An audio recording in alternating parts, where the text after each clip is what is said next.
இந்த படம் ஆரம்பிக்கணும்னா இது புஷ்ஷ காயத்ரி அவங்கள்ட்ட தான் ஆரம்பிக்கணும். ஒரு கதையை சிந்திக்கிறதுலேருந்து அதை எப்படி ப்ரெசென்ட் பண்ணலான்ற முதற்கொண்டு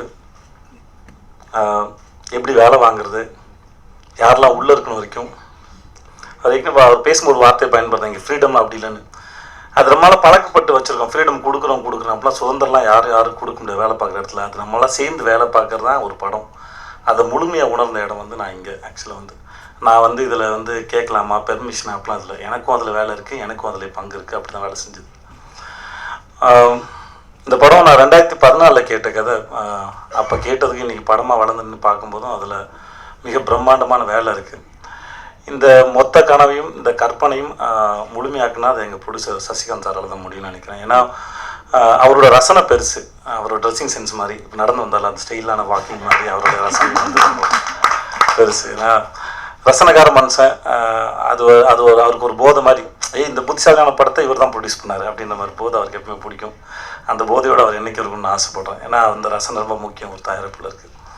ஏன்னா நிம்மதியாக ஒரு நாள் ஒரு சீன் ரொம்ப நல்லா இருந்து நான் ரொம்ப சந்தோஷப்படும் போது அது என் டைரக்டர் மூலமாக கேள்விப்பட்டு அவர் அதோட பல மடங்கு சந்தோஷம் அடைஞ்சார். ஸோ அவர் அன்றைக்கி செட்டிலே இல்லை, புஷ்கர் ஃபோன் பண்ணி சொன்னார், அதில் ரொம்ப சந்தோஷப்பட்டார்.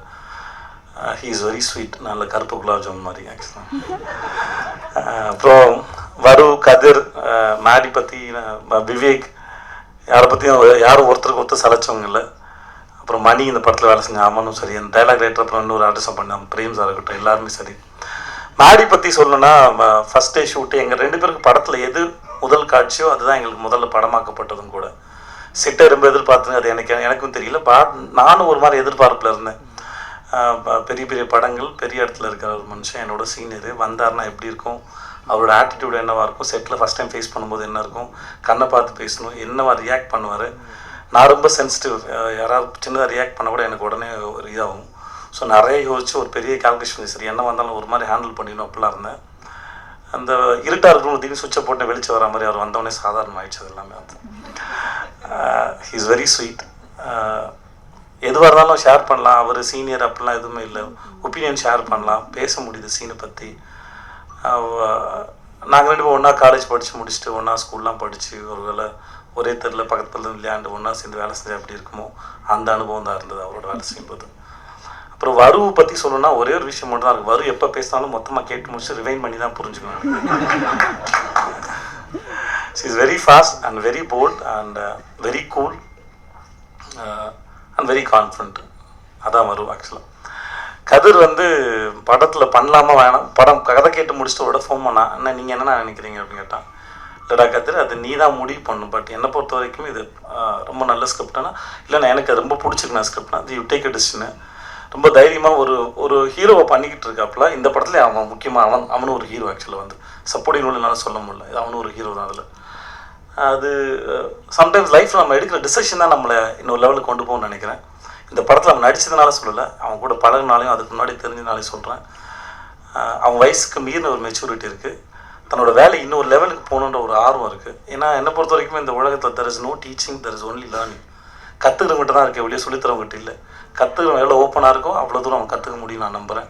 கதிர் அவ்வளோ ஓப்பனாக இருக்கிறான். அப்புறம் இந்த படம் ட்ரெயிலராக பார்க்கும்போது உங்களுக்கு ஆக்ஷனு நிறையா கொலை பண்ணுறாங்க சுற்றுறாங்க, அதெல்லாம் தாண்டி ஒரு பெரிய லாலாலா படம் இது ஆக்சுவலாக வந்து. அவ்வளோ லாலாலா வாசிச்சிருக்காங்க படத்தில். ரொம்ப எமோஷனலான ஸ்வீட் ஃபிலிம் இது ஆக்சுவலாக வந்து. நான் இந்த படம் பண்ணும்போது சொன்னேன், இந்த படத்தை முடிச்சுட்டு 2 பேர் சேர்ந்து ஒரு ஸ்வீட் கடை ஆரம்பிச்சிருங்கன்னு. அவ்வளோ ஸ்வீட்டான ஃபிலிம் இந்த படம் ஆக்சுவலாக வந்து. மோஸ்ட் ஆஃப் சீன்ஸ் எமோஷன்ஸ்லாம் வந்து இட் வில் டச் யூ. அப்படி நேரடியாக வந்து திடீர்னு ஒரு மின்னல் தாக்குன மாதிரி டப்புன்னு கண்டிப்பாக அவங்களை வந்து தாக்கும் இந்த படத்தோட எமோஷன்ஸ். இந்த படம் நான் பண்ணுறதுக்கு முக்கியமான காரணமே இந்த படத்தோட ஸ்ட்ரக்சர் ஒன்று. ஏன்னா இது ஒரு எப்பிக், இது விக்ரமாத்தன் வேத. எனக்கு கதை கேட்கும்போதுன்னா இவெல்லாம் அது எப்படா விட்டு வச்சாங்க அப்படின்ற மாதிரி. விக்ரமாத்தன் வேதாளங்கள் அந்த ஸ்ட்ரக்சர் வந்து அவ்வளோ பிரம்மாண்டமான நம்மகிட்ட இருக்கிற ஒரு ஸ்ட்ரக்சர். அது எப்படி இவ்வளோ விட்டு வச்சாங்கன்னு ஒன்று இருந்தது.